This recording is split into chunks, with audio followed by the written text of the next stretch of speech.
primero que hay que decir es que ninguna empresa nace con una necesidad de ser reestructurada. Lo que marca la necesidad de la reestructuración es el crecimiento de la compañía. Una compañía que ha crecido normalmente ha diversificado sus negocios, es decir, ya ha ampliado el portfolio de sus negocios, partiendo del negocio core inicial, lo ha diversificado hacia negocios, digamos, adyacentes, ¿no? A partir de ahí empiezas a analizar el riesgo de la compañía, la diversificación que ha conseguido y la posibilidad de colocar los diferentes negocios que tiene en diferentes sociedades. Otros motivos también importantes pueden ser el análisis del riesgo financiero, del riesgo laboral y del riesgo comercial u operativo de esos negocios. Eso es lo que te va a marcar la necesidad de colocarlos en sede de sociedades distintas, ¿no?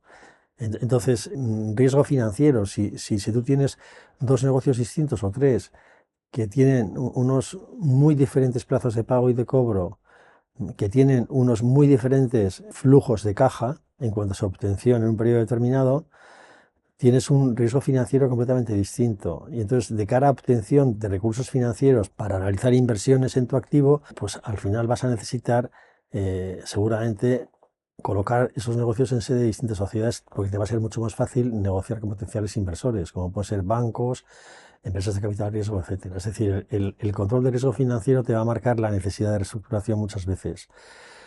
Como te lo va a marcar también muchas veces el riesgo laboral, es decir, no es lo mismo si un negocio tiene un número de trabajadores muy diferente, pues es superior o inferior a otro negocio, pues por ejemplo porque requiere mucha más mano de obra, mucho más costo directo, etcétera. Bueno, pues ahí tienes un riesgo distinto que gobernar.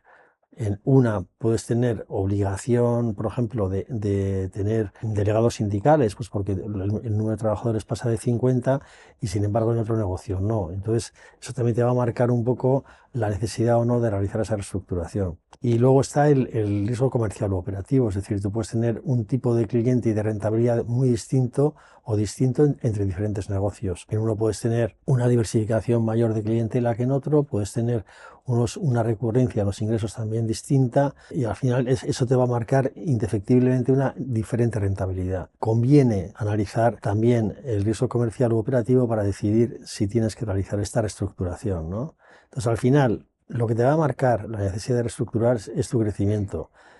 El crecimiento es difícil de gobernar, o sea, el crecimiento siempre te va a generar tensión a nivel de recursos humanos y también te va a generar una tensión financiera, siempre. El crecimiento genera siempre tensión financiera. Al final, eso lo tienes que gobernar bien y tienes que decidir en el momento adecuado.